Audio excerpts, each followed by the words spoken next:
Hi, I'm Marky. And I'm Andrew. And this is the Happy Everly After podcast.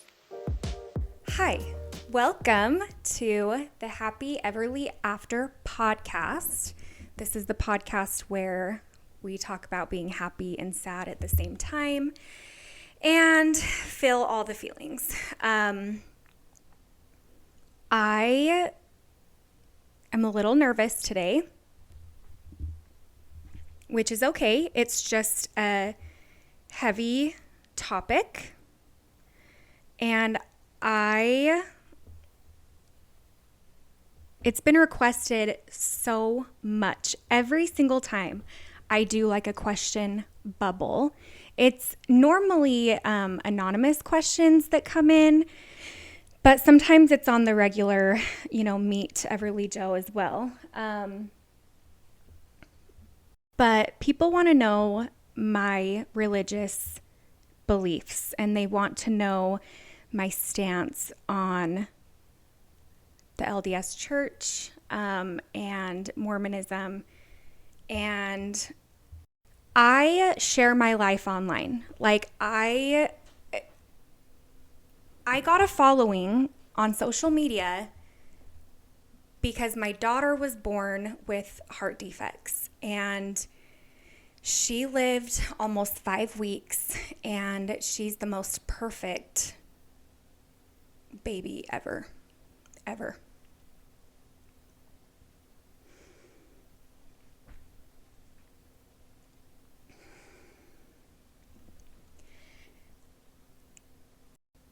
I learned so much about myself and life in general through the journey of losing my daughter. And that actually is crap. It's one of those things where it's like she makes me a better person, and she makes me a better mom to my boys, and she, all the lessons that I've learned from Everly, I am learning those lessons, but at the cost of not having her here with me. And that's just a really hard pill to swallow. And I wish it didn't have to be that way. Because we lost her, I feel like she's taught me how to be brave. I remember for the longest time being totally content with my life and the choices that I was making, and just this beautiful privileged life that I have. I would have just been okay with that and been content and so happy, and just, I don't want to say faked it, but I would have just shut my mouth, turned off my questions, and hunker in and done the thing. Oh man, I'm probably not even making any sense. This is why this episode is hard, okay? It's because my thoughts are everywhere, my feelings are everywhere. But let's just say that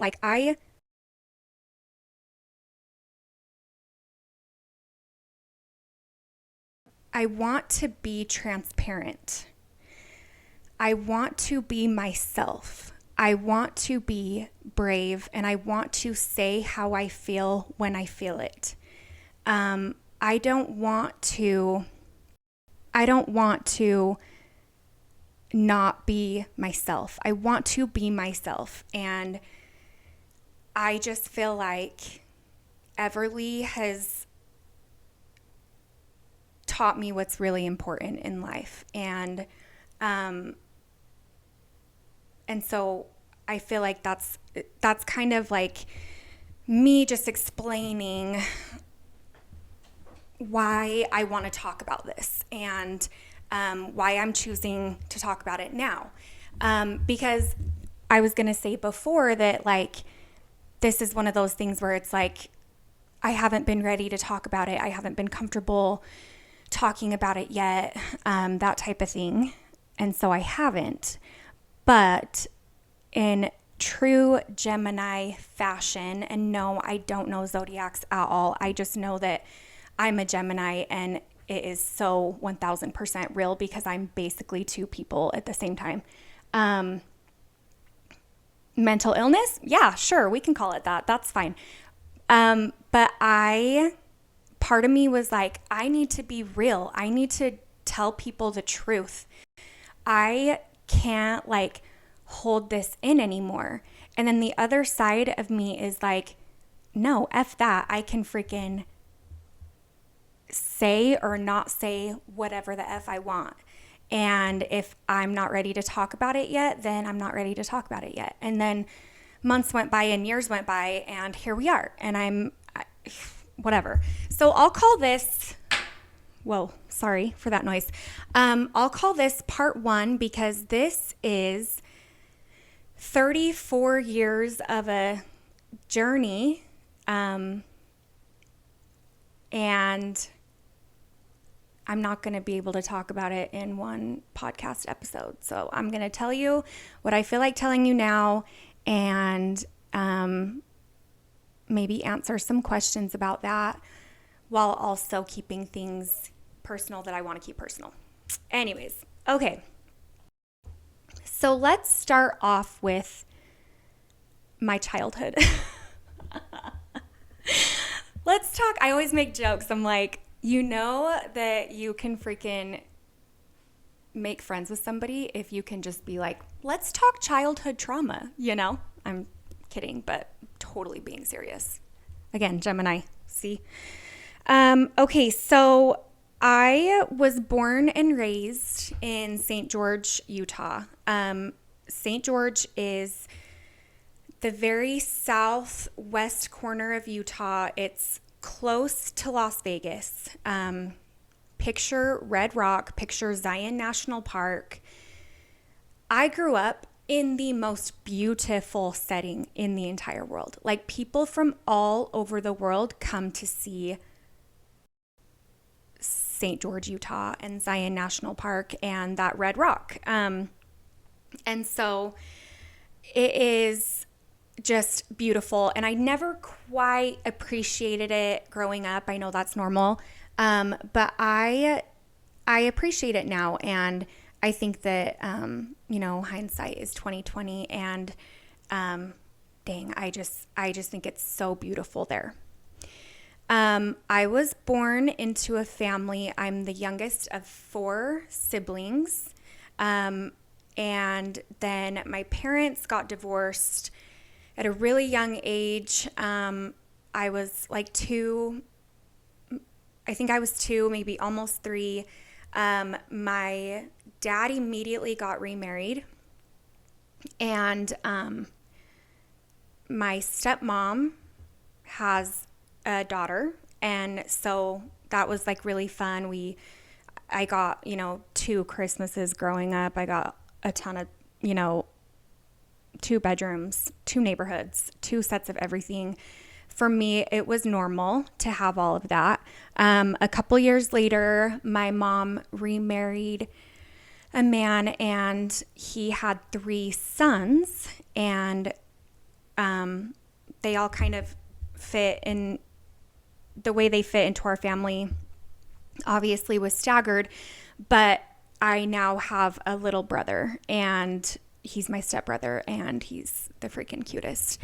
Anyways, so that's kind of back history of my home. So growing up, it was just craziness. If you counted that in total, that's 8 of us. But again, my stepsister was over here on this side. My stepbrothers were over here on this side. And then the 4 of us in the middle, we went back and forth. Custody was completely 50-50. And my parents were really great to co-parent. I don't know what they would say about co-parenting each other, but from me and my young brain, having 2 houses and 2 Christmases and 18 Thanksgivings and 47 grandparents and just the biggest, craziest, loudest family, very comfortable. as far as like finances goes.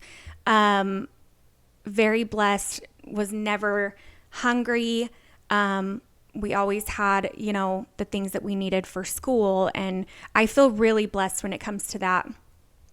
My mom, I would say, is more strict. My dad is very, very chill. And so there's pluses and negatives to both of those. Um, so I feel like me and my siblings did pretty good to find that middle ground. There's definitely things like I really do have great parents.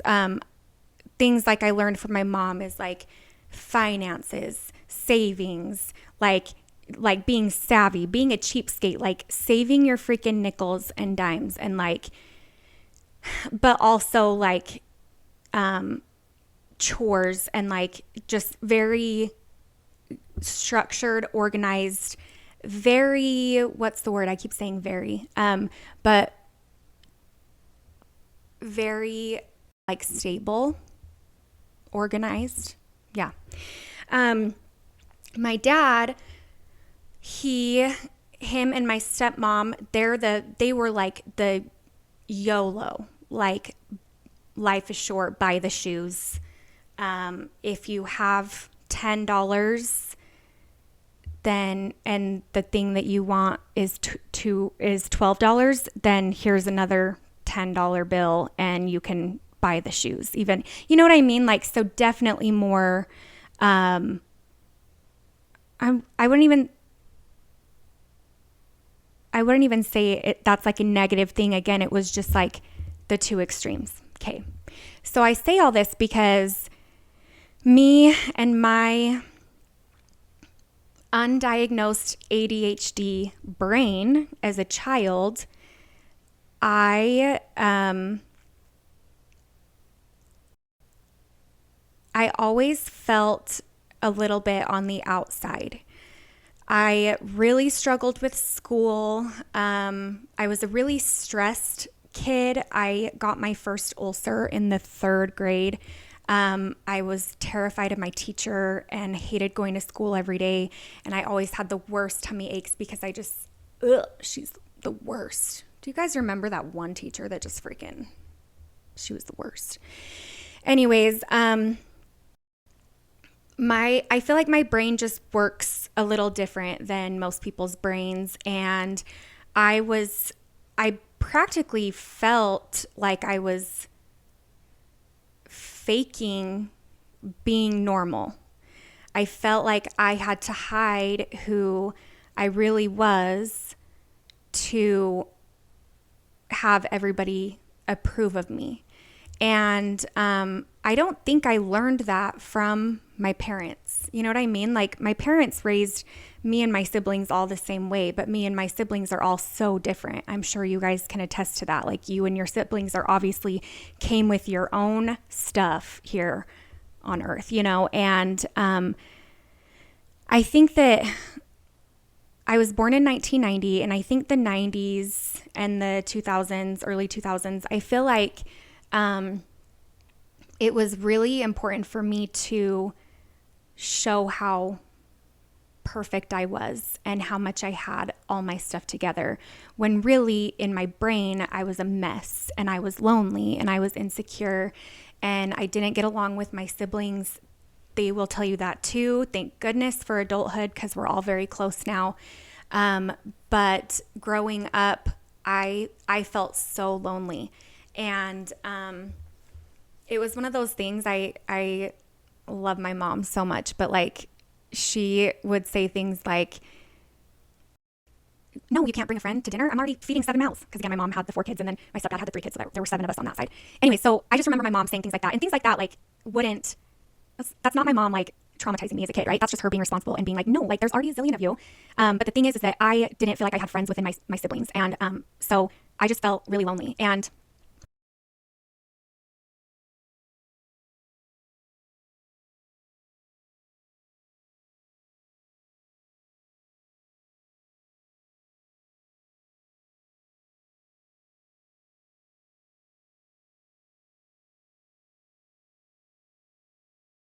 I was born into the LDS Church, the Church of Jesus Christ of Latter-day Saints, aka Mormon. Or Mormons. I also, fun fact, and it's kind of funny because it's like, this is like my Mormon tooting my horn, is I come from, so Joseph Smith is the founder who started the Mormon Church in 1840 something. I don't know what it really was. Don't quote me on that.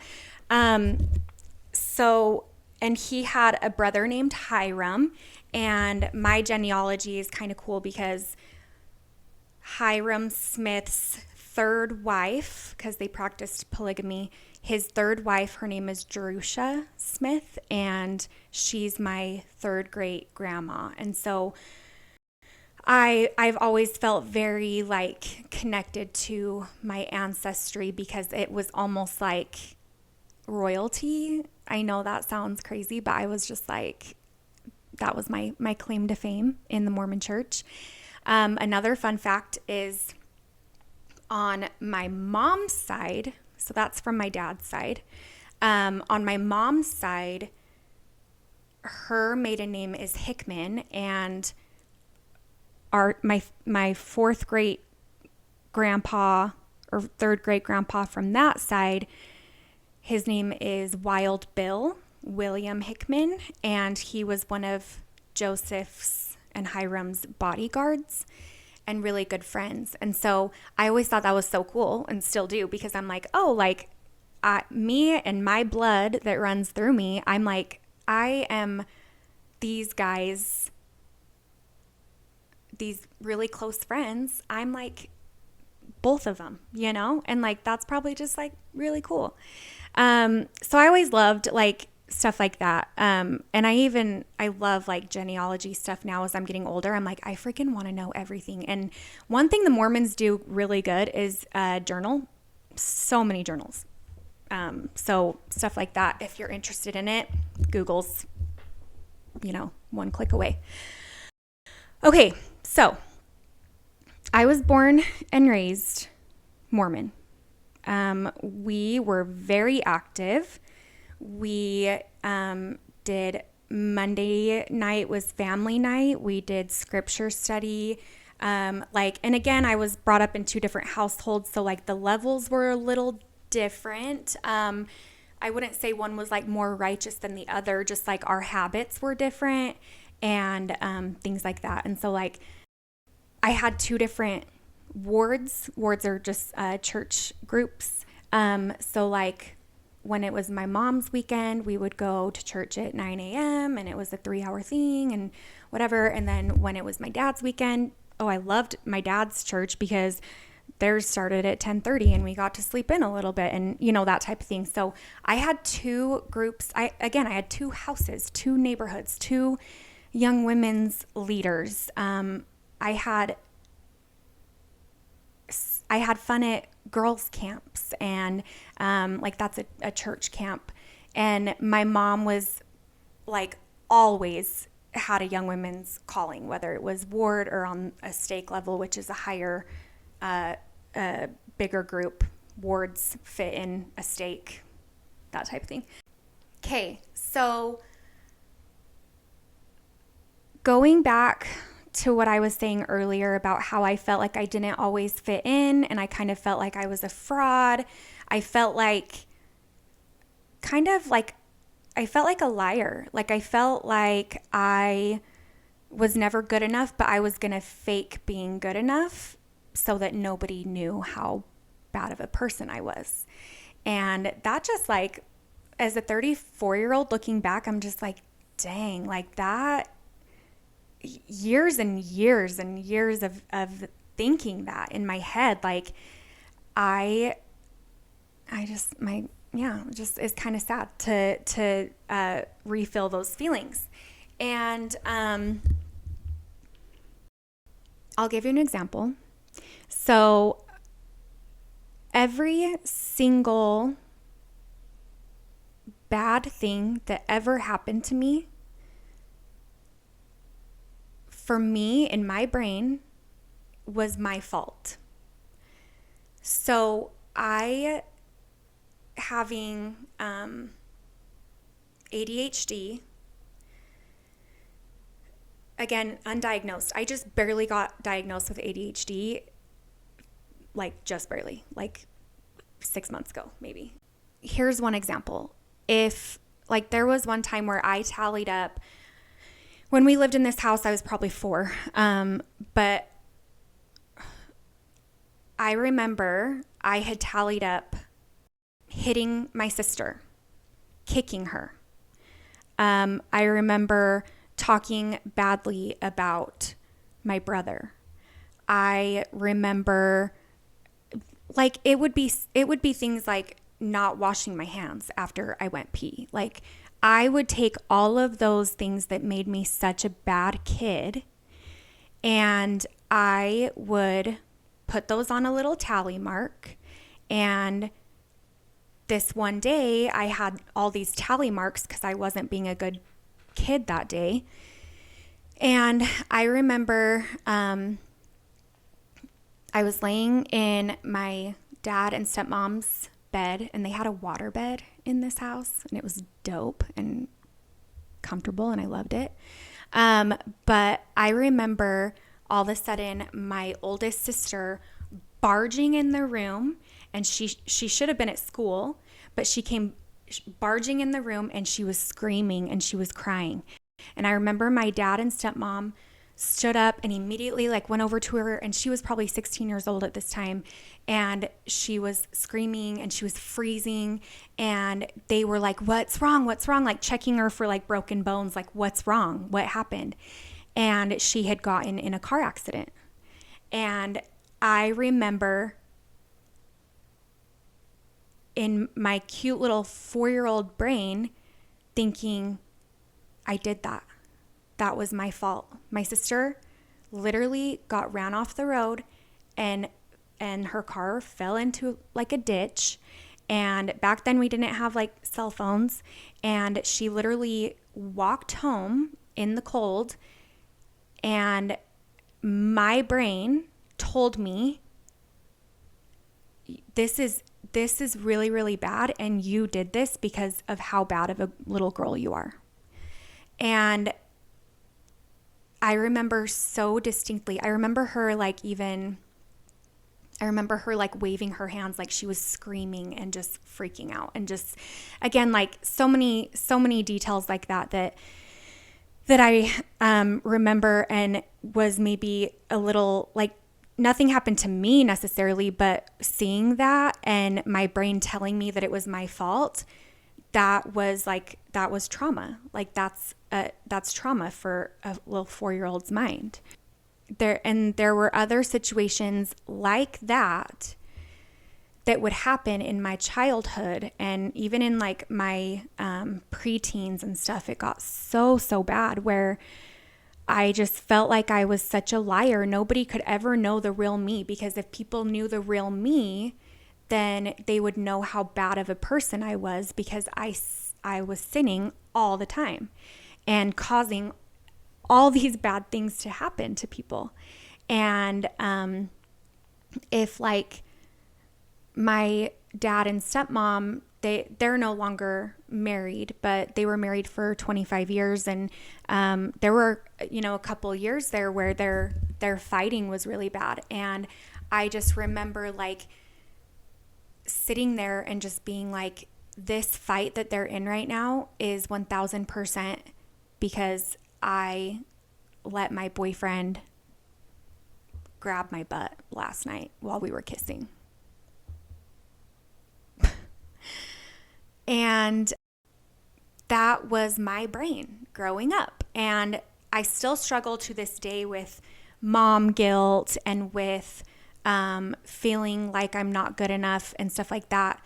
But I'm slowly unraveling all of those lies I told myself every single day my entire life. I'm slowly unraveling that the way my trauma response to all of these terrible things that were happening and blaming myself for them,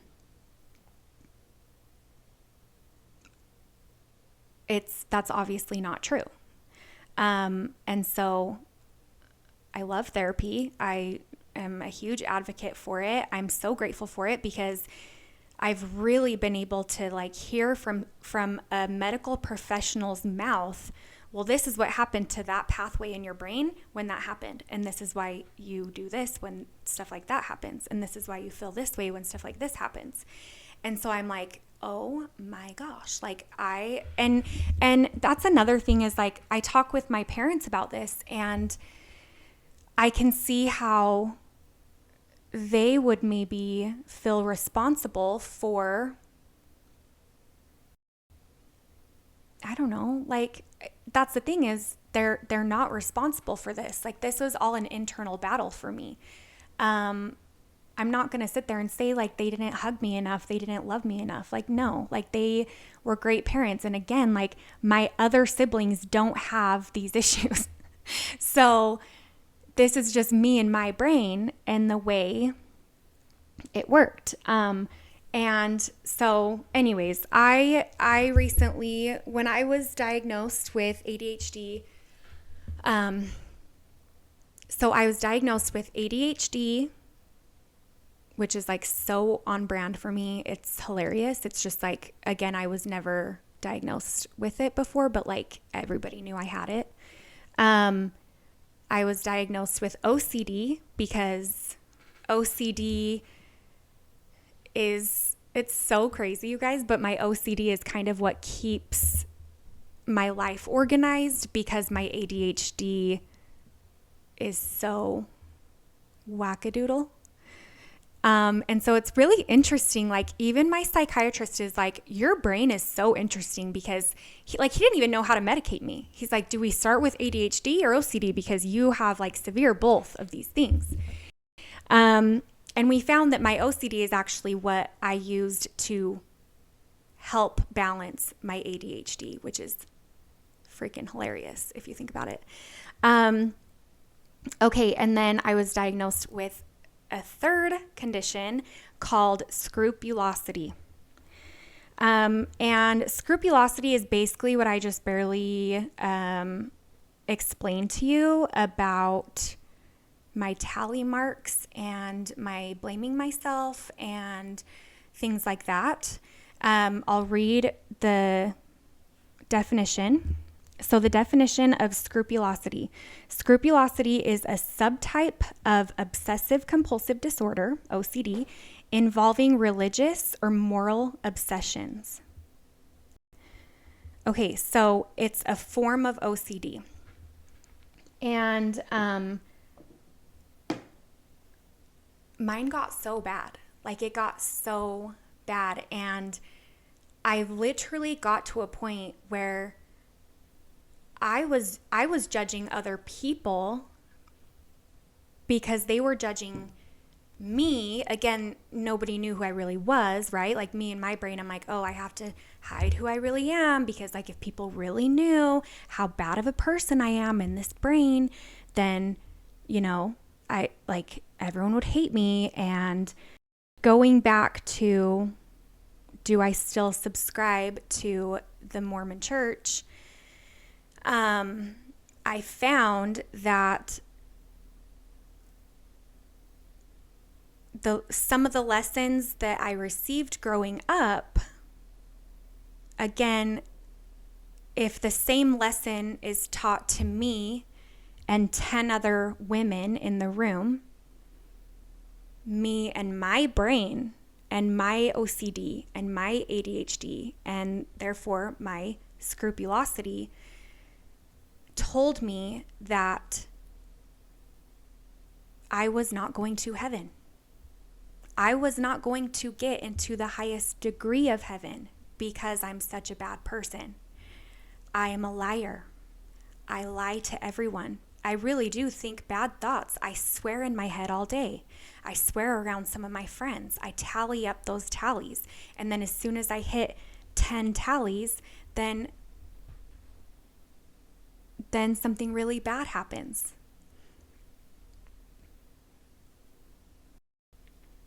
So, out of respect for all of, like, I have everyone in my family almost is a very active LDS. And just out of respect for my loved ones, I'm only going to share what I feel appropriate. I'm so happy for people who are able to find joy and be themselves and worship God through organized religion, whatever that may be. Okay, I'll give you an example. There's so many. That's terrible. Okay, for instance, do you guys know the song I Drove All Night by Celine Dion? I drove all night to get to you. So I remember a young women's leader playing that song in a church lesson. And she's like, you guys know this song. She plays the song. I'm jamming out. I know every word. To make love to you. I love me some Celine Dion. And she turns off the song and she says, you guys have no idea the damage that that song is doing to you and your brains and your sexuality and your morality. And she taught the lesson of how we don't even realize the feedback that our brains are getting when we're just driving in the car and a Celine Dion song comes on and the terrible message that it's saying. And so again, to all the girls next to me, they're probably like, oh yeah, like I should probably be more careful for what I'm consuming in the media. No, that's not what my brain was doing. My brain was saying, wow, listening to this song, saying these words, thinking about sex, thinking about people having sex. Hopefully she was married to this man that she was driving all night for. My brain was filtering through this lesson of, you're a terrible person for liking this song and knowing all the words to it. And chalk that up to another sin when you listen to this song ever again, right? So like, you guys are probably all sitting there being like, holy freak, like that, I was born and raised LDS and like, I didn't get that lesson, or the lesson means this, or the lesson was supposed to teach you that. Hello, I understand that. Thank you. I understand what my brain was doing versus what everybody else's brain was doing. Okay. I get that now, when really at the time I was too young and didn't understand my brain enough. And again, felt like a liar and felt like a fraud and a sinner. And I'm really going to miss my family when we all die, because they're all going to be together. And I'm not going to be together with them because, like, I'm the worst person ever. And they all seem to be doing just fine. Like, I don't see their tally marks. I don't see them. I don't know. Like, my brain still has a really hard time with, I guess, being so literal. But some of the messages that I was getting should be literal, like no unclean person can dwell with God after this life. So like me being this little sinner, I'm like, oh my gosh, like God hates me. He's so disappointed. I'm such a liar. You guys, it would be things like I had asthma growing up, and I would fake an asthma attack the morning of running the mile because I didn't want to run a mile. And I truly thought, you guys, that sin is what caused consequences to happen to me later. And I don't know if you guys have noticed, I kind of skirt over that a little bit, because some of the consequences that I received when I sinned so bad, I am not ready to talk about those things that happened to me in my childhood and in my young adulthood. And That may come later or it might not. But all the bad things that have ever happened to me have been because I brought them on myself, because I am a bad person for not being perfect. I remember like the other lesson was like, you guys, you want a piece of gum? You want a piece of gum? You want a piece of gum? Yeah, I'll take a piece of gum at church. Yeah, thanks for that. Take a piece of gum. Chew it. Okay, here's the wrapper. Here's the wrapper. Okay, can you take out your gum and flatten it and put it back in this wrapper? Perfect, please. No, it doesn't work like that. Well, it was a lesson on sexuality and remaining pure, and nobody is going to want you, including God, if you are a chewed up piece of gum.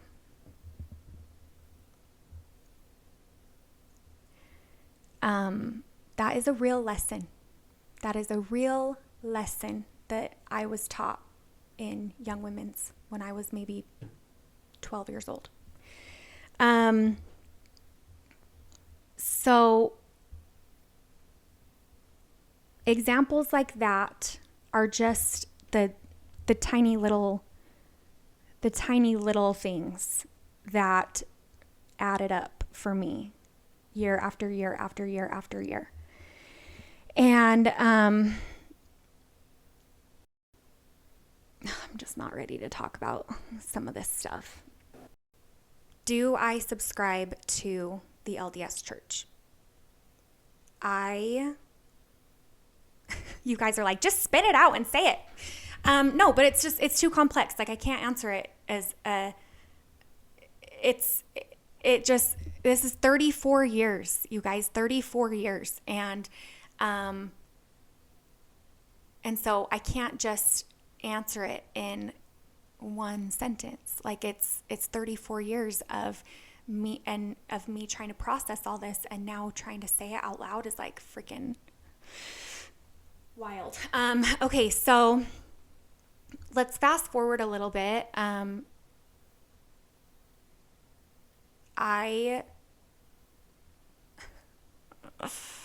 Nope, not ready to talk about that one either. Drew and I met. I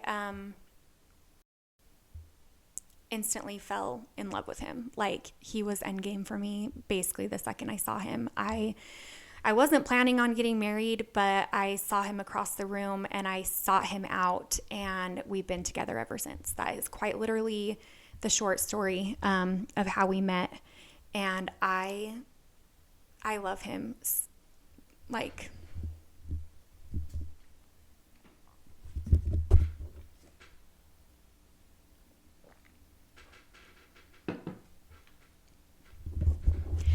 there is no better man on the planet.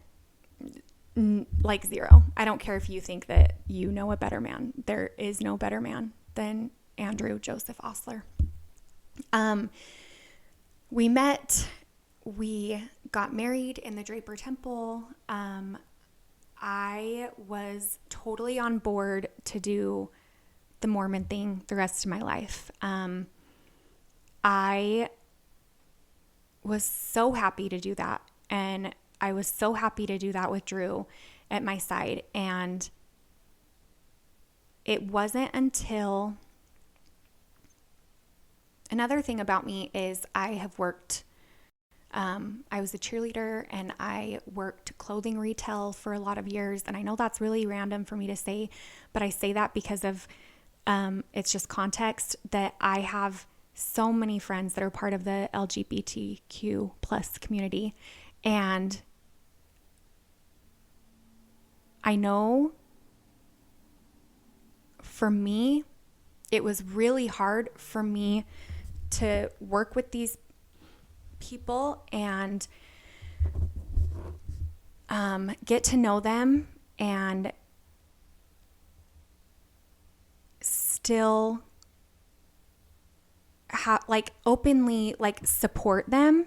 And literally I would look at Drew and I would look, till this day I'd be like, yes, I want them to have every single right that I have, because who the hell am I?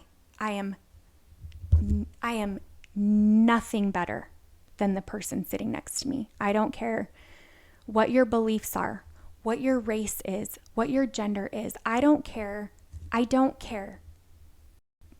As long as you're not hurting me and my children and my family, I could care less what you do, who you love, all of that. Okay, I still firmly sit with that.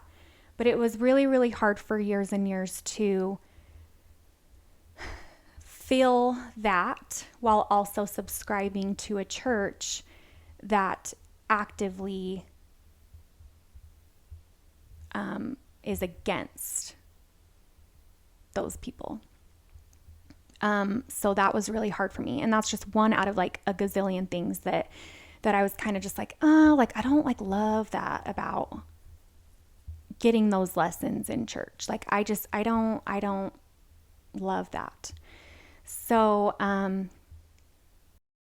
fast forward, we had our first son, we had our daughter, and she, again, going back, she was with us for a couple weeks and then she passed away. And after her death, I literally was so far in, it was like whiplash. I was like, if I am not, I almost feel like I was like kind of growing into myself a little bit, learning about who I am, being, more confident in my beliefs. And then after she passed away, I was like, crap, I am not going to have her again unless I shape up. And I need to figure my shiz out, be better. I need to stop being such a shitty person, because these men, these older men are telling me every Sunday and every general conference that if I'm not perfect and if I'm not making all these good choices, then I'm not going to have Everly again. And that's not an option for me. I need her. And so I kind of like went all the way in, because my daughter was being held over my head, and I know, like, if you're an active LDS person, you're probably sitting there being like, no, Marky, like, that's not, I believe in a just God, and I believe that this and this and this.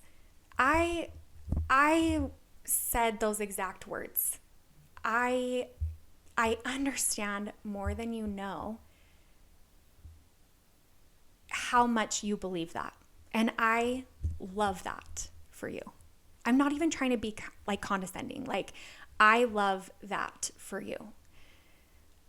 But then I would hear a lesson about temple ceilings and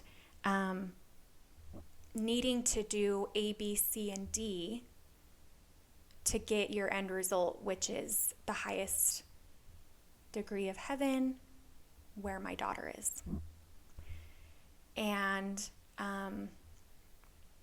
sorry, this is kind of a longer one, I guess. Dang. But I'll just say that I had kind of a big aha moment where it was after Everly died, and I was on my Instagram page that I made for her, Meet Everly Joe. And on that page, I posted like, happy anniversary, me and my husband. It's our, 6-year anniversary, 7-year. I wasn't sure. This was a couple years ago, obviously. But I posted, families are forever, and look at us standing in front of this Mormon temple. And I'm so grateful that I get these people forever because of these promises I made in the temple. And so I posted that, and it actually got some feedback on it. I wonder if I can find it. I'm sure I can. But I got some comments on that page of people asking about the LDS church and what that means to be sealed together forever, for time and all eternity, to your family. And I need to find it because it's out there somewhere. But this person commented, and I'll paraphrase, but she said something like, me and my husband have been married for 50 years. We have this many kids, this many grandkids. We're so happy. We have such a beautiful life. But you don't believe that me and my family will be together after we die. And I sat there, and I remember I was, Drew and I were boarding a flight somewhere, and we were getting on an airplane. And I just remember commenting back and being like, actually, what I believe is that God is in the business of keeping families together. And there is absolutely no doubt in my mind that you're going to be with your family forever in the afterlife. And I sent it.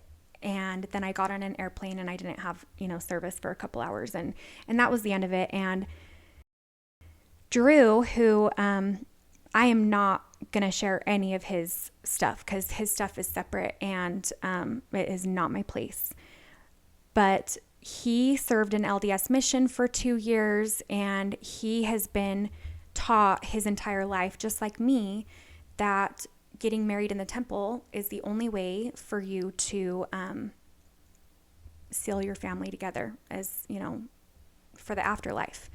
And if you get married in the temple, then all of your kids are then in that sealing as well. So they're like grandfathered in, essentially.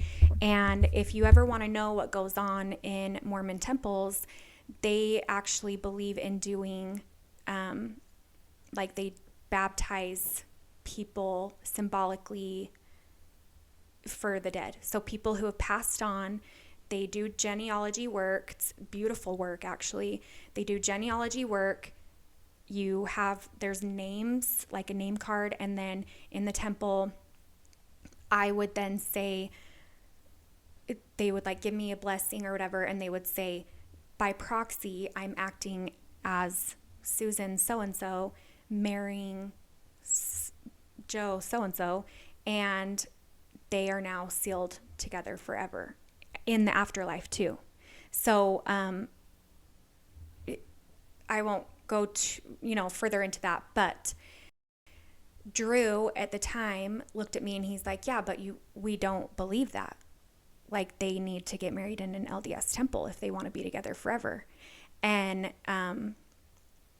I just looked at him and I was like, I don't believe that. And it was kind of like an aha moment for me. And I was like, crap. Oh my gosh. If I don't believe that, then am I Mormon? If I want my gay friends to have all the rights in the world, does that make me not Mormon? If I drink coffee, does that mean that I'm not Mormon? Because I don't believe that I'm going to go to hell if I drink coffee. And again, a lot of LDS people will say, you're not going to go to hell if you drink coffee. I'm LDS and I drink coffee. Cool, high fives. Again, my brain can't do that. I'm incapable. And because I'm not perfect, I cannot do it halvesies. It didn't work. And I tried for a couple years. Basically from that point on, I started just thinking wow, I guess I'm Christian. But if I don't believe in the temple sealing, then what else do I not believe? And I really just, the last couple years, I've really just like learned to embrace like freaking learning and unlearning and being okay with that, because for years and years and years, that was a no. Like, no, like you cannot. Sorry, I made that noise again. You can't dabble, y'all, because if you dabble and if you question, and LDS active people will say, no, like totally question. You can totally question. But if your answer doesn't line up with what the prophet is telling you, then does that make me LDS? Anyways, and it's just been a lot. It has been a lot the last couple of years, and I haven't been super vocal about it because I know how sensitive of a subject it is, and a lot of it's personal. And so, yeah, to answer your question, I am no longer Mormon.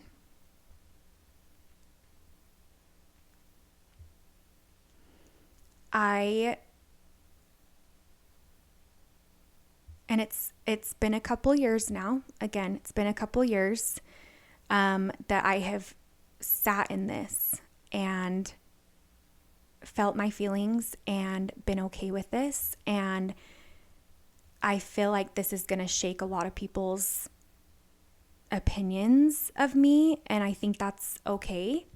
But I just want to remind you that this is who I am. I'm the same person, and the same person that you've been friends with for the last, and like you guys, like if you're listening to this, like you support me and my family. Like I know you do. Like we have the best support system, and online too, obviously. But this has been going on for years and years. So if you're finding this out now and it's like so fresh for you and it's scary and like shocking to you and hurtful, just know that I completely understand that. I do want to say sorry. Not sorry like I did anything wrong, because I feel like I'm living my truth and I feel so good, you guys. I feel so much better. The inner dialogue in my head is so much kinder to myself, and not that I need validation from others, but just it was very validating and very interesting actually, when my psychiatrist, let me tell you, I sit in his office and I don't know if he's LDS or not. Like I literally don't know anything about him. But we live in Utah, so whatever he does or doesn't know about the church, I assume it's a lot, whether he's Mormon or not. He literally looked at me and he was like, you can't be Mormon even if you tried. Like you couldn't be Mormon. Like even if you tried, like you're, like, dare I say, my mental illness, like I can't, my scrupulosity, my OCD. And he didn't sit on that for very long. He kind of said it like in passing, but it's really stuck with me because I'm like, oh my gosh, and I freaking tried for a long time. I tried for a long time. And let me tell you something else. Like if you know of somebody who has left the church, and you can think whatever you want of them, but I just want you to know that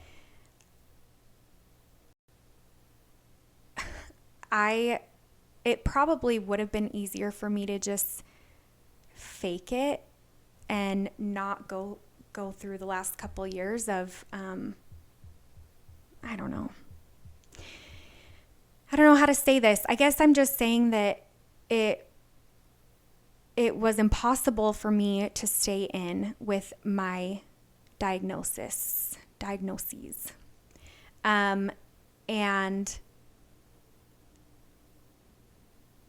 But leaving the church was really, really hard, you guys, really hard. And Drew and I were talking about it the other night, and I literally said to him, and I got emotional. I started crying, and I just told him, I was like, picture having a relationship with somebody for, we'll just say 30 years. Picture having a relationship with somebody, whether it's a partner, a business partner, a marriage, a friendship, whatever it is. Picture that 30-year relationship ending. And I feel so many feelings. I feel so much better. I feel like I can breathe. I feel like I can be myself. I feel like I can say shit damn in hell and not burn in hell. I feel like I can wear my crazy lion pants because I want to wear pants that are freaking cute. I can wear tank tops when it's 100 degrees outside and not feel like I'm going to burn in hell because I'm not dressing modest for God or for other men to lust after me. Whatever lesson you got on that. I mean, it is what it is, but it's also absolutely heartbreaking to have that 30-year relationship end. I'm tired and a little burnt out, and I just respect you guys so much, and I respect everybody's beliefs. I love that we can believe whatever we want to believe, and I love my relationships that I've made since like coming into who I really am, and I love the relationships that I have from the church. I love the community aspect. I love the service aspect. Like, there are lessons that the church gave me that I'm so extremely grateful for. And I would never take that away from the LDS church, all the amazing things that I've gotten out of it. I just think that it just was my time, and I am honoring myself and honoring my beliefs rather than just playing the part that I felt like I was faking my entire life. Sheesh. Okay, I think that is all. Oh, I might just like go take a nap or something. I love you. I hope you guys respect me for my beliefs, just like I deeply respect you for yours. And I would never want to, I would never want anybody to feel judged by me for your choices. And again, if you're in the church and it brings you happiness and fulfillment and you believe it to be true, I am so happy if you're happy. Like, I am so happy for you if you're happy. And I should say that you're happy. I'm not even going to say if. I'm going to say I'm so happy that you're happy. And that's all. Oh, okay, I'm signing off. That was a doozy. I love you guys. Thank you for always supporting me, and have such a great day, weekend, time of your life, and we'll talk to you later. Okay, bye.